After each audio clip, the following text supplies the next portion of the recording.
Good morning, everyone, and thank you so much for coming out here today. It is an honor to be here. My name is Maelea, and I am here today to speak on my honors thesis, Grief Unmasked. Within this thesis, I explored the different stages of grief and embodied them through the use of masquerade.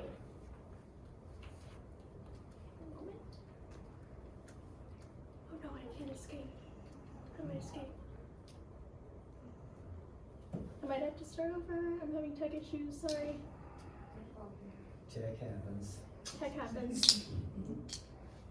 Okay. I explored the different stages of grief and embodied them through the use of masquerade art, with each mask being represented by a different mask. Each stage being represented by a different mask. The question leading my research was, how can the use of masquerade as an embodied practice manifest and express the various experiences of grief? Now, some of you may be wondering, why grief? Why such a heavy subject? Unfortunately, I have lost many loved ones over the span of my life, whether it be from cancer, COVID-19, or suicide. A number of these deaths were quite early and tragic. These experiences are why I have such an unfortunate familiarity with death and dying.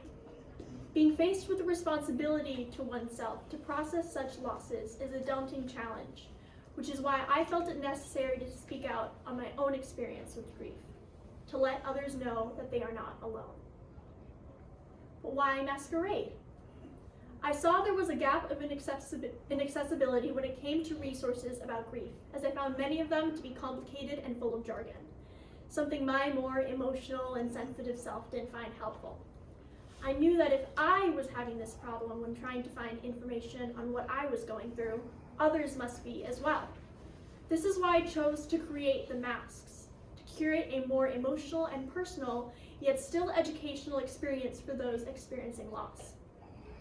Grief is not only an intensely painful experience, but also a widespread human phenomenon. Given its prevalence, it's unsurprising how many individuals have attempted to intellectualize and analyze these experiences, seeking a deeper understanding of the concept of grief. One of the most frequently employed models for the grieving experience is the Kubler-Ross model, also known as the 5 stages of grief. The stages are divided into denial, anger, bargaining, depression, and acceptance. While Kubler-Ross initially established 5 stages, she later modified her model to include 7 stages: shock and denial, pain and guilt, anger and bargaining, depression, reflection, and loneliness, the upward turn, reconstruction and working through, and acceptance and hope.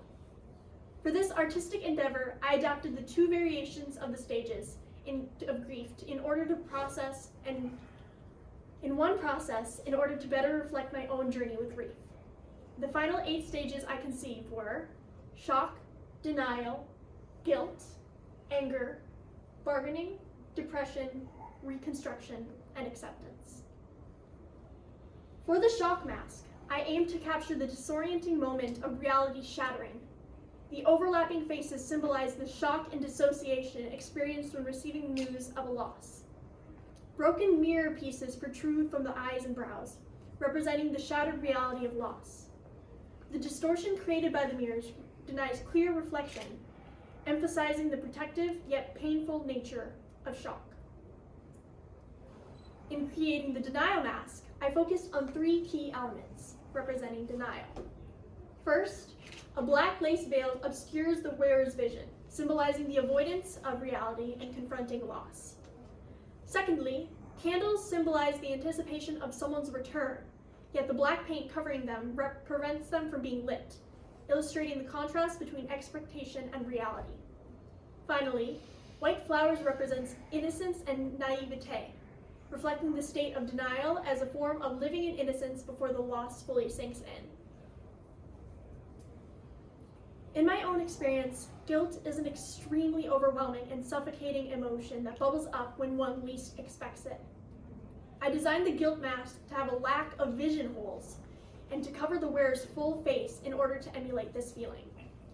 I adorned the plaster base with circles of hot glue, integrating foam and marbles onto the lower left side to introduce asymmetry and bestow a profound visual weight upon the piece, accented by a brass metallic finish. This created a physical heaviness and imbued the mask with a heightened visual gravity. The tension manifesting in the bulging of the left side serves as a metaphor for the gradual accumulation of guilt. For anger, I wanted to draw on inspiration such as volcanoes and animalistic tendencies, both of which can be unpredictable and explosive. I wanted to emulate the look of lava bubbling up between the cracks of black rock, as if it might erupt at any second. To do so, I established a black and red color scheme, with the red elements on the ridges, on the horns, and hanging embellishments, taking a round shape similar to bubbles of lava. Both the horns and the jaw are reminiscent of animals, specifically ones prone to aggression, the fangs representing a predator, the horns representing a bull or other horned animal primed to fight. The bargaining mask combines religious symbolism and infernal features, portraying a conflict between good and evil, desire and reality. The plaster mask obscures sight, symbolizing blind faith. Golden crosses, reminiscent of Ash Wednesday markings, adorn it. A crown piece draws attention upward, echoing bishops' hats and church stained glass. A beaded collar links the crown to the mask, symbolizing prayer beads. The coins attached to the hanging beads represent bargaining chips and the toll for passage to the Greek underworld. Horns symbolize the divide between sacred and sinful, akin to broken halos and demonic imagery. The mask's design reflects the duality of desire versus reality, embodied in the concept of the deal with the devil. The inclusion of a bony jaw frame signifies vocalized prayers and bargains during the bargaining stage of grief. The Depression mask is the only masquerade mask in these series with a classic masquerade mask, a black lace mask that covers the wearer's eye area. I chose to utilize the classic masquerade mask as a base, the kind that most people are familiar with, because the depression stage was the most familiar to my own, having been diagnosed with major depressive disorder after the loss of my grandfather. The gems dripping down from both the eye and the headpiece represent tears. The headpiece itself is meant to create a closed-off appearance from the outside world, reminiscent of the overwhelming and foggy feelings one might go through while in the depression stage of grief. The pearls and beads are draped over the front of the face in a smile formation, representative of how depression and sadness can sometimes be disguised, and not everything may be as it seems.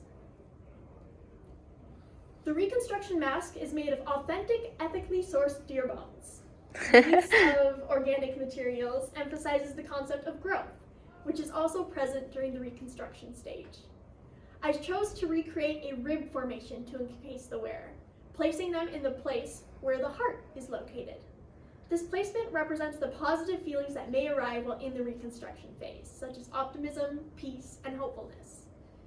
The eyes formed by the two hip bones of the top of the head represent eyes, a new perspective, looking towards the future rather than the past. I specifically chose to use deer bones, as deer are known to regrow their antlers after they lose them each season. This regrowth is similar to what the reconstruction phase of grief does. After each loss, one has the opportunity to grow back stronger and more resilient. As the final stage of grief, the acceptance mask includes visual themes of clarity and ascendance, marking the culmination of a transformative journey.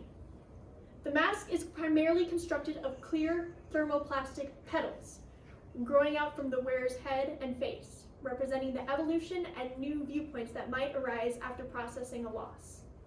From the clear petals emerge flowers and mirrored butterflies.